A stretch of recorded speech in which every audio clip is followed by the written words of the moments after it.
Bom dia, amados irmãos, que a graça e a paz do nosso Senhor Jesus estejam com todos. Hoje a nossa leitura e meditação é do livro do profeta Jeremias, capítulos 10 e 11. O capítulo 10 descreve o contraste entre o nosso Deus e os ídolos. Os ídolos nada são, todavia o Senhor é o Criador e mantenedor do universo. Esse texto é uma denúncia sarcástica da idolatria por alguém que viu suas piores consequências em primeira mão. Nos versos de 1 ao 5 são registrados os perigos de viver segundo os costumes pagãos. Esses conceitos muitas vezes levam a uma má interpretação dos acontecimentos naturais e tendem a separar a mente da realidade, como é o caso, por exemplo, da astrologia. A adoração de ídolos transforma em assunto material o que deveria ser uma experiência espiritual e encoraja o espetáculo ridículo de pessoas venerando as suas próprias criações inúteis. Verso 5. Como um espantalho numa plantação de pepinos, os ídolos são incapazes de falar e têm que ser transportados porque não conseguem andar. Não tenham medo deles, pois não podem fazer nenhum mal e nem bem. Dos versos 6 ao 10, fica muito claro que a posição e a autoridade que ídolos eventualmente têm, eles recebem somente de homens. O Deus vivo de Israel, todavia, é único em todos os reinos, soberano sobre o mundo. Versículo 7. Quem não te temerá, ó Rei das Nações?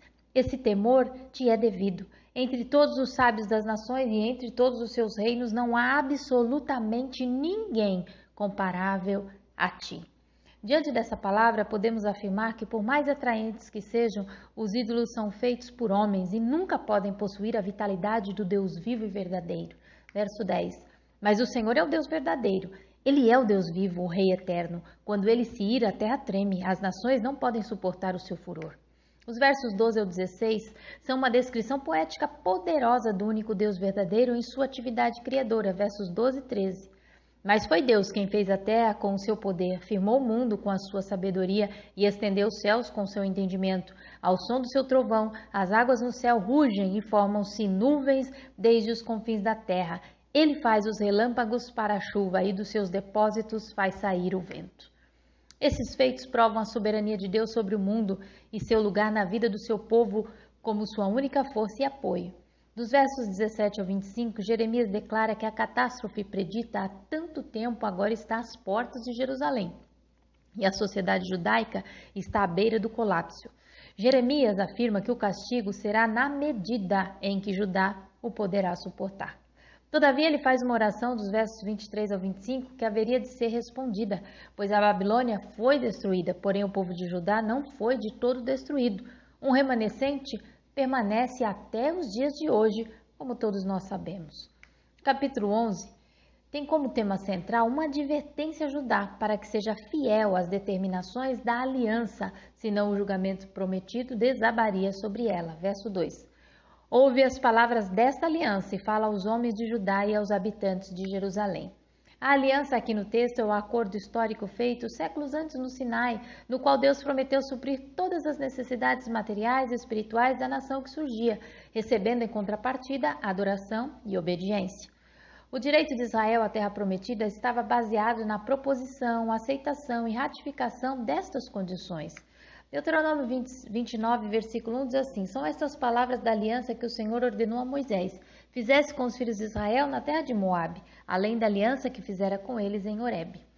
Identificando-se com a reforma de Josias, Jeremias sentiu profundamente a falta de submissão da nação às obrigações da aliança do Sinai, tendo deixado para trás uma fornalha de fundir ferro, de acordo com o verso 4, referência aos grandes sofrimentos da escravidão.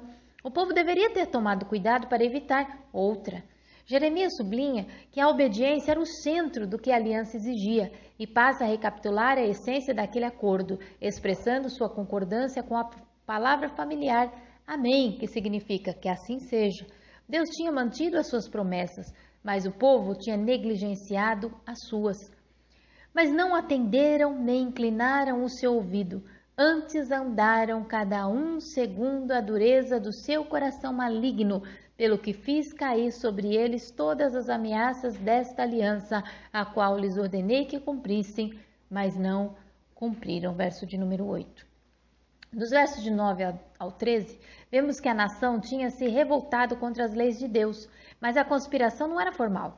Os ritos depravados da fertilidade eram tão atraentes, a resultante idolatria de Israel tão difundida, que parecia que o povo estava se amotinando deliberadamente para renunciar às obrigações da aliança e desposar a apostasia.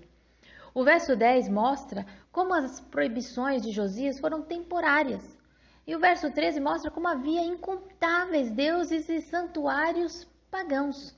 Diante desse quadro, vemos dos versos 14 ao 17, mais uma vez Jeremias sendo proibido de interceder por essa nação idólatra que insistia em venerar a Baal.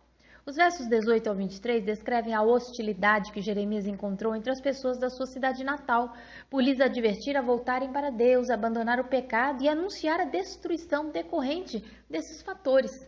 Verso de número 19.